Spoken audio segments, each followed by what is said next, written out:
Hi everyone, I'm Tracy Civic with Team Culture Works, and today we're going to talk about the best interview questions to ask candidates when you are interviewing for a new position in your dental practice. Now, as a communication coach, there are a few common questions that I am asked, and I have to say this is one of the most frequently asked about topics. And so today we're going to dive into not only what those best interview questions are, but the meaning behind their power as well. So the first step in the hiring process is always to make a list of kind of your non-negotiables that you're looking for in a new team member. And if you need inspiration, you can make a list of the organization or the practice's core values. Here's a couple of examples of those core values if you need a little help getting started. So there's integrity, which is acting with honesty and professionalism and respecting the company policies. You got collaboration. That's working with colleagues and teams to meet some joint goals. Then you got accountability, which is taking responsibility for the actions and decisions. And then you've got social responsibility, which is integrating social and environmental solutions to your overall daily operations.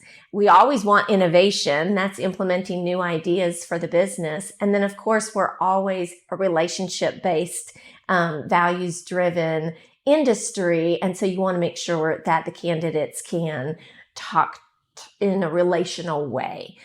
So those are just a couple of values that if you're looking to make your list, okay?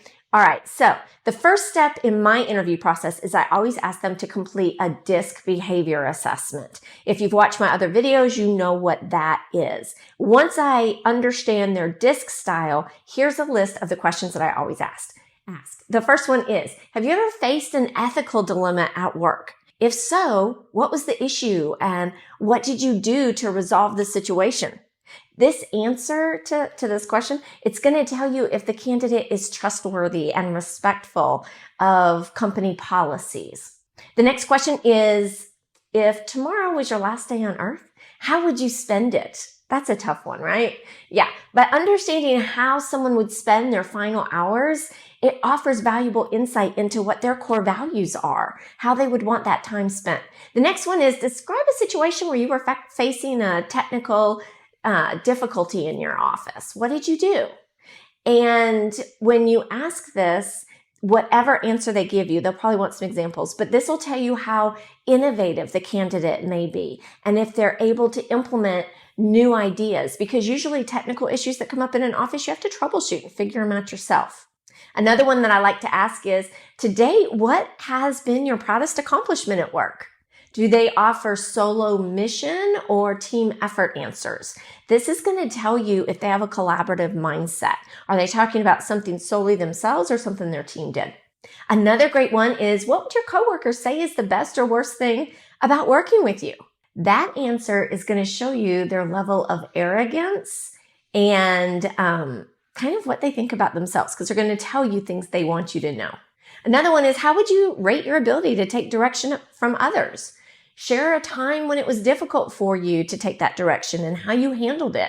Accountability comes in all forms, and taking direction from others is really necessary in a team environment.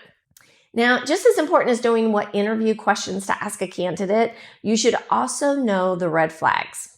Here's a couple of red flags that I train my teams on when they're interviewing for new candidates in their office. Number one, if they can't support their arguments. During job interviews, most candidates will claim that they're good team players or they have a strong work ethic, but if they can't give you examples that prove these values, they might simply be just floating those buzzwords by you to impress you. The next one is their values. What if they don't match the position's requirements? That's why I always make that list in the beginning. Employees with an out-of-the-box way of thinking might be a great fit for product development or a marketing team that seeks to engage new customers, but they'll likely be hard to retain in a process-driven team environment, okay? What if they seem inflexible? New hires try to or could just adjust to your way of working as long as they're willing to do so. If, however, they have really strong opinions that don't match your specific core values and what you want to see in a candidate, that's a huge red flag for future team collaboration. You could really be hurting the culture if you hire that candidate.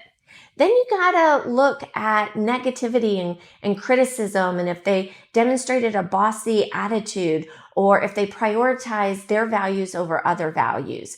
If they can't comply with those company policies in the long run and they could end up creating a toxic environment, that's definitely not the team environment that you want to create for a healthy, inclusive culture.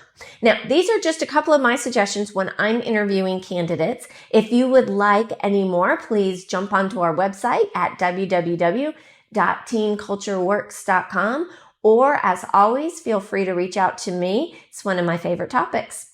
Until next time, bye everyone.